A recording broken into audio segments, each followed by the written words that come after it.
नमस्कार साथियों, आप सभी का स्वागत है अनुराग सर के साथ साइको एक्सप्रेस में। अब हम बात करते हैं प्रैक्टिस सेट नंबर 5 की। ठीक है साथियों, चैनल को लाइक और सब्सक्राइब करते रहिए। आई रिक्वेस्ट आप लोगों से, आप लोग ही सहयोग देते रहेंगे तो हम नए नए वीडियो आपको देते रहेंगे। ठीक है साथियों, तो इसमें पहला क्वेश्चन आपका क्या बनता है?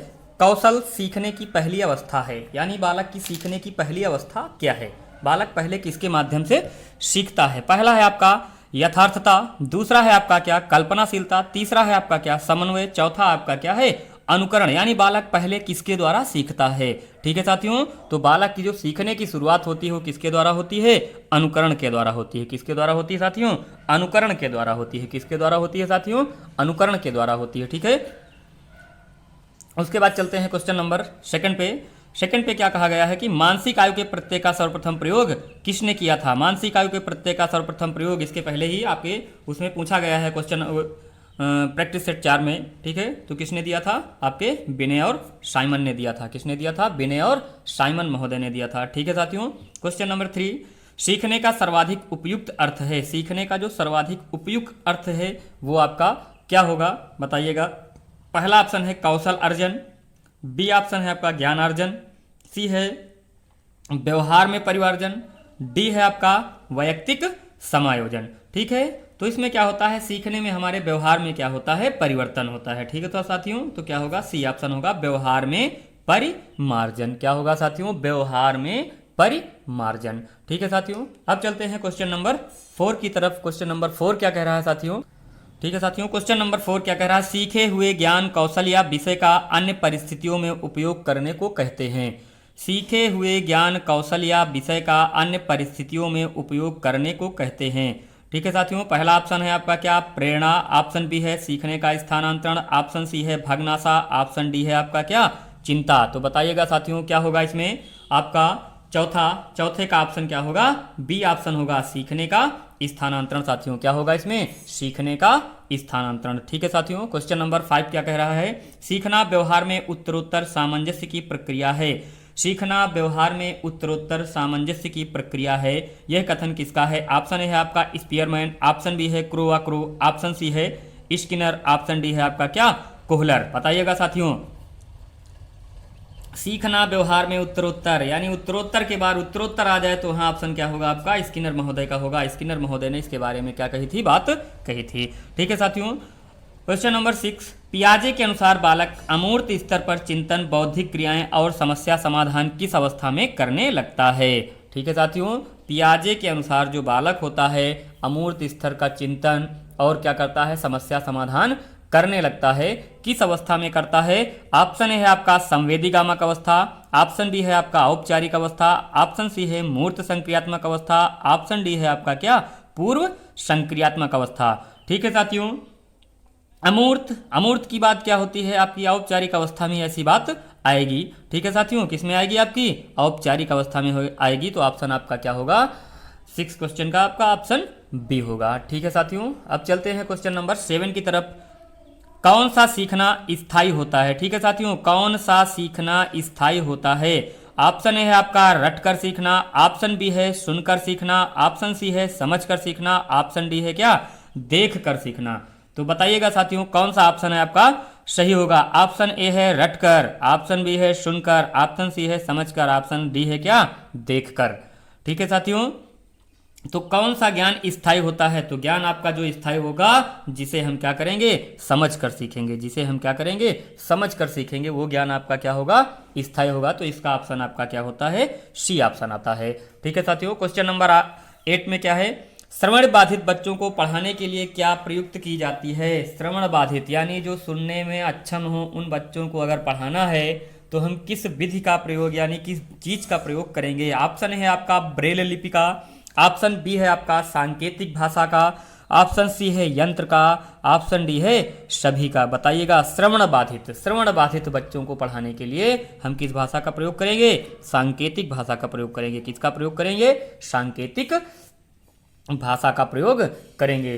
ठीक है साथियों, किस भाषा का प्रयोग करेंगे? सांकेतिक भाषा का प्रयोग करेंगे। उसके बाद क्वेश्चन नंबर आपका आता है 9 में क्या है? निम्न में अधिगम का व्यवहारिक सिद्धांत है। निम्न में अधिगम का व्यवहारिक सिद्धांत है? ऑप्शन है आपका संबंध प्रतिक्रिया का सिद्धांत, ऑप्शन बी है प्रबलन सिद्धांत, ऑप्शन सी है क्रिया प्रसूत अनुबंधन और ऑप्शन डी है क्या इनमें से सभी। ठीक है, बताइएगा साथियों, संबंध प्रतिक्रिया का सिद्धांत, प्रबलन का सिद्धांत, क्रिया प्रसूत अनुबंधन, ये सभी आपके क्या हैं व्यवहारिक सिद्धांत हैं। तो इसमें ऑप्शन आपका क्या होगा डी ऑप्शन होगा। इसमें ऑप्शन आपका क्या होगा साथियों डी ऑप्शन होगा। ठीक है, उसके बाद चलते हैं साथियों क्वेश्चन नंबर 10 की तरफ। क्वेश्चन नंबर 10 आपका क्या कह रहा है, मैकडूगल के अनुसार मूल प्रवृत्ति जिज्ञासा का संबंध किस संवेग से है? ठीक है, अब यहाँ पे संवेग पूछ लिया गया है। ठीक है, उनकी जिज्ञासा की प्रवृत्ति, मूल प्रवृत्ति है जिज्ञासा की, तो संवेग इसका क्या होगा? ऑप्शन ए है आपका भय होगा, ऑप्शन बी घृणा होगा, ऑप्शन सी आश्चर्य होगा, ऑप्शन डी भूख होगा। ठीक है, जिज्ञासा जिज्ञासा जिज्ञासा बालक के अंदर कब जाएगी? जब उसे कोई नया चीज दिखाई देगा या कोई नया ज्ञान दिया जाएगा तो उस चीज को वो आश्चर्यपूर्वक देखेगा। कैसे देखेगा? आश्चर्यपूर्वक देखेगा। तो 10 में ऑप्शन आपका क्या होगा? सी ऑप्शन होगा। 10 में आपका क्या होगा? सी ऑप्शन होगा। ठीक है साथियों, उसके बाद क्वेश्चन नंबर 11 आपका क्या है, वर्तमान में निःशक्त बच्चों की शिक्षा के लिए कहा गया है? ऑप्शन ए है समावेशी शिक्षा, ऑप्शन बी है विशेष शिक्षा, ऑप्शन सी है समेकित शिक्षा, ऑप्शन डी है कोई नहीं। तो बताइएगा, वर्तमान में निःशक्त बच्चों को पढ़ाने के लिए हमें क्या करना चाहिए? वर्तमान में सभी बच्चों को एक साथ पढ़ाया जा रहा है, इस वजह से इस शिक्षा को हम क्या मान सकते हैं? समावेशी शिक्षा मान सकते हैं। ऑप्शन ए आपका क्या होगा? सही होगा। ठीक है साथियों, क्वेश्चन नंबर आपका 12 क्या कहता है, मौखिक रूप से सीखने की अक्षमता है? मौखिक रूप से सीखने की अक्षमता है। ऑप्शन है आपका अफेजिया, ऑप्शन बी है डिसलेक्सिया, ऑप्शन सी है एग्रोफिया, ऑप्शन डी है डिस्ग्राफिया। बताइएगा साथियों कौन सा ऑप्शन सही होगा? तो ऑप्शन यानी मौखिक रूप से बालक नहीं सीख पाएगा, यानी भाषा संबंधी समस्या होगी। तो भाषा संबंधी समस्या आपकी क्या होती है? अफेजिया होती है, या भाषा घात बोलते हैं, या इसे हम डिस्फेजिया बोलते हैं। ठीक है साथियों, उसके बाद आपका क्वेश्चन नंबर 13, भारत में प्रथम मनोवैज्ञानिक प्रयोगशाला कहाँ स्थापित की गई थी? तो भारत में प्रथम मनोवैज्ञानिक प्रयोगशाला कहाँ पे बनी थी? ऑप्शन ए है आपका मुंबई, ऑप्शन बी है आपका दिल्ली, ऑप्शन सी है कलकत्ता, ऑप्शन डी है क्या मद्रास। बताइएगा साथियों, ऑप्शन डी है क्या मद्रास।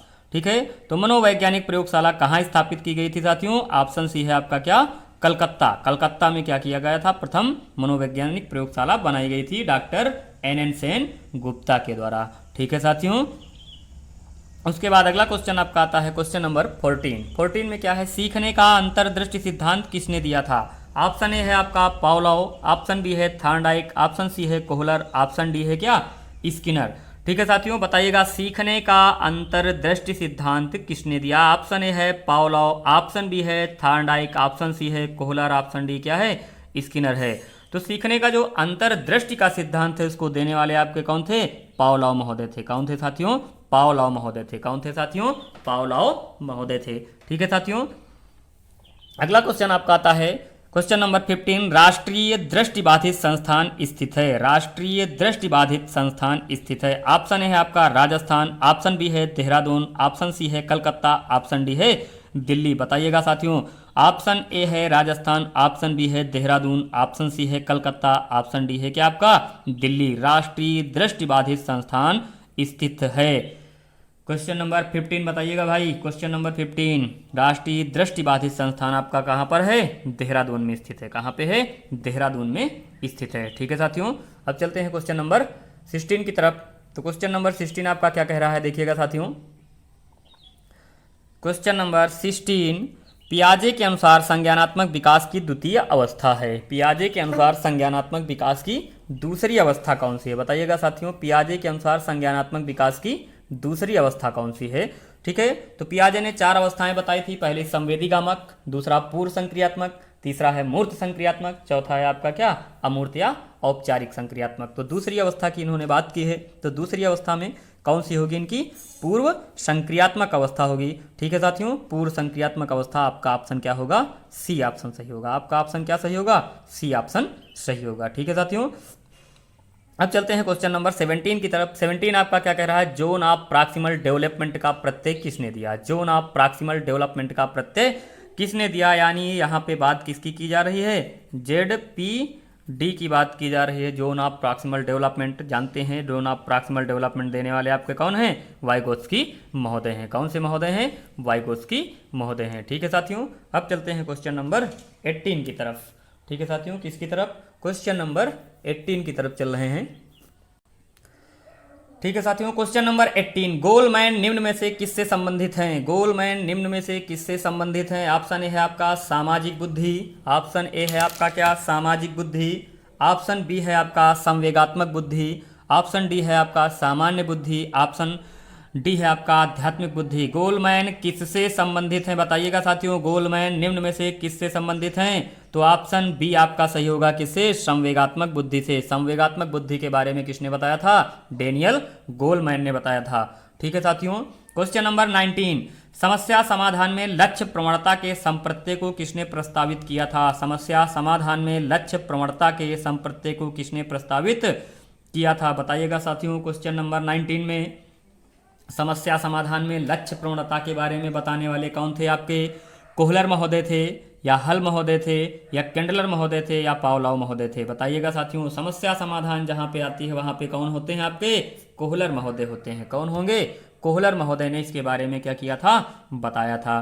ठीक है साथियों, उसके बाद क्वेश्चन नंबर 20, CWSN का अर्थ है। CWSN का अर्थ है, ऑप्शन ए है आपका विशिष्ट आवश्यकता वाले बच्चे, ऑप्शन बी है मजबूत आवश्यकता वाले बच्चे, ऑप्शन सी है मृदु आवश्यकता वाले बच्चे, ऑप्शन डी है एकांगी आवश्यकता वाले बच्चे। CWNS का अर्थ बताया गया है किसके लिए? विशिष्ट आवश्यकता वाले बच्चों के लिए। किसके लिए बताया गया था? विशिष्ट आवश्यकता वाले जो बालक होते हैं उनके लिए CWNS का क्या किया गया था? प्रयोग किया गया था। ठीक है साथियों, क्वेश्चन नंबर 21, क्वेश्चन नंबर 21 आपका क्या कह रहा है कि मनोविज्ञानशाला उत्तर प्रदेश, मनोविज्ञानशाला उत्तर प्रदेश कहाँ स्थित है? मनोविज्ञानशाला उत्तर प्रदेश कहाँ पर स्थित है? ऑप्शन ए है आपका आगरा, ऑप्शन बी है आपका लखनऊ, ऑप्शन सी है इलाहाबाद, ऑप्शन डी है आपका क्या?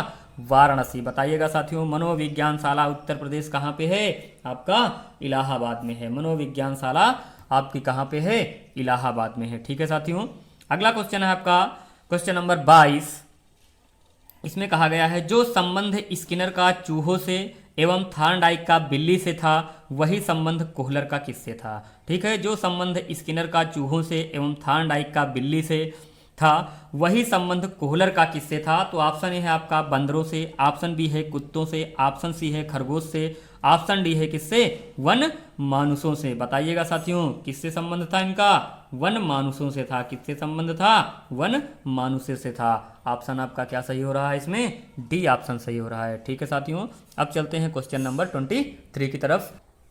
क्वेश्चन नंबर 23 क्या कह रहा है? प्रशिक्षण के स्थानांतरण का सामान्यीकरण सिद्धांत किसने दिया था? प्रशिक्षण स्थानांतरण यानी अधिगम स्थानांतरण में एक सामान्यीकरण का सिद्धांत था। उस सामान्यीकरण के सिद्धांत को देने वाले आपके कौन थे? ऑप्शन ए है आपका थॉर्नडाइक, ऑप्शन बी है स्पीयरमैन, ऑप्शन सी है जूड, ऑप्शन डी है क्या? गेट्स। बताइएगा साथियों, सामान्यीकरण का सिद्धांत देने वाले आपके कौन थे? चार्ल्स जूड महोदय थे। कौन थे साथियों? चार्ल्स जूड महोदय थे। ठीक है साथियों, अब चलते हैं क्वेश्चन नंबर 24 की तरफ। रॉबर्ट गैने के अनुसार निम्न में से कौन सा अधिगम का प्रकार नहीं है? रॉबर्ट गैने ने इसमें से कौन से अधिगम के प्रकार की बात नहीं की थी?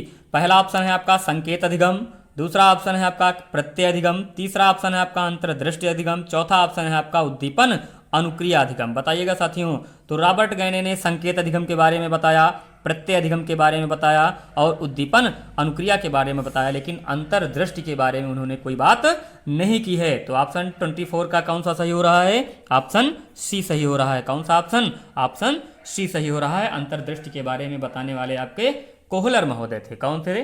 कोहलर महोदय थे। ठीक है साथियों, अब चलते हैं क्वेश्चन नंबर 25 की तरफ। 25 क्या कह रहा है? गैने के अनुसार अधिगम का उच्चतम स्तर है। रॉबर्ट गैने की जो पिरामिड बनती है उसमें उच्चतम स्तर क्या होगा? आपका श्रृंखला अधिगम, शाब्दिक साहचर्य अधिगम, समस्या समाधान अधिगम, या इनमें से कोई नहीं? बताइएगा साथियों, बताइएगा साथियों, इसमें कौन सा सही होगा? 25 में 25 का आपका क्या सही हो रहा है? सी सही हो रहा है। 25 का क्या? समस्या समाधान इनका क्या है? लास्ट स्तर है। लास्ट स्तर, सब कुछ सीखने के बाद बालक क्या कर सकता है? समस्याओं का निराकरण कर सकता है। ठीक है, तो रॉबर्ट गैने का उच्चतम स्तर क्या था? समस्या समाधान। ठीक है साथियों, क्वेश्चन नंबर 26 साथियों, क्वेश्चन नंबर 26 आपका क्या कह रहा है? क्वेश्चन नंबर 26 कह रहा है आ थ्योरी ऑफ ह्यूमन मोटिवेशन निम्न में से किसका शोध प्रबंध है? आ थ्योरी ऑफ ह्यूमन मोटिवेशन निम्न में से किसका है? तो ऑप्शन ए है आपका मैकडूगल, ऑप्शन बी है मैस्लो, ऑप्शन सी है फ्रायड, ऑप्शन डी है क्या हल। किस महोदय का है साथियों बताइएगा? ऑप्शन बी आपका क्या है? ये मैस्लो महोदय का है। आप थ्योरी ऑफ ह्यूमन मोटिवेशन पुस्तक किसकी है? मैस्लो महोदय की है। ठीक है साथियों। क्वेश्चन नंबर 27 आपका क्या कह रहा है? बेबी बायोग्राफी किसका शोध प्रबंध है? बेबी बायोग्राफी किसका शोध प्रबंध है? ऑप्शन ए है आपका अरस्तु, ऑप्शन बी है प्लेटो, ऑप्शन सी है पेस्टालॉजी, ऑप्शन डी है क्या रूसो। बताइएगा बेबी बायोग्राफी किसका शोध प्रबंध था साथियों? बेबी बायोग्राफी आपका किस महोदय का था? पेस्टलाजी महोदय का था। किन महोदय का था? पेस्टलाजी महोदय ने बेबी बायोग्राफी के बारे में बताया था। ठीक है साथियों। क्वेश्चन नंबर 28 द रिपब्लिक किसकी पुस्तक है? ऑप्शन ए है सुकरात की, ऑप्शन बी है प्लेटो की, ऑप्शन सी है रूसो की, ऑप्शन डी है किसकी?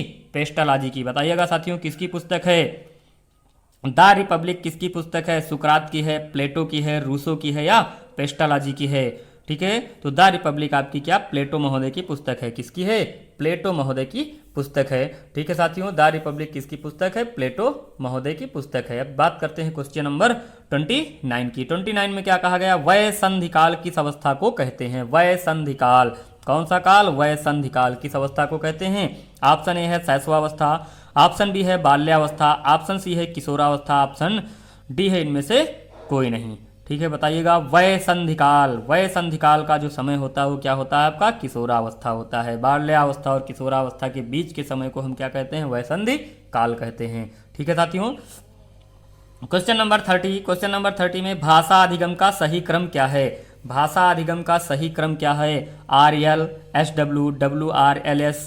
ठीक है, तो इसके बारे में बताया था कि भाषा में क्या होगा? सुनना, बोलना, पढ़ना, लिखना। तो LSRW क्रम में होता है। किस क्रम में होता है? LSRW क्रम में होता है, या शुभोपलि बोलते हैं इसके, यानी सुनना, बोलना, पढ़ना, लिखने के क्रम में क्या होता है साथियों? होता है। ठीक है साथियों, ये तो था आपका प्रैक्टिस सेट नंबर 5।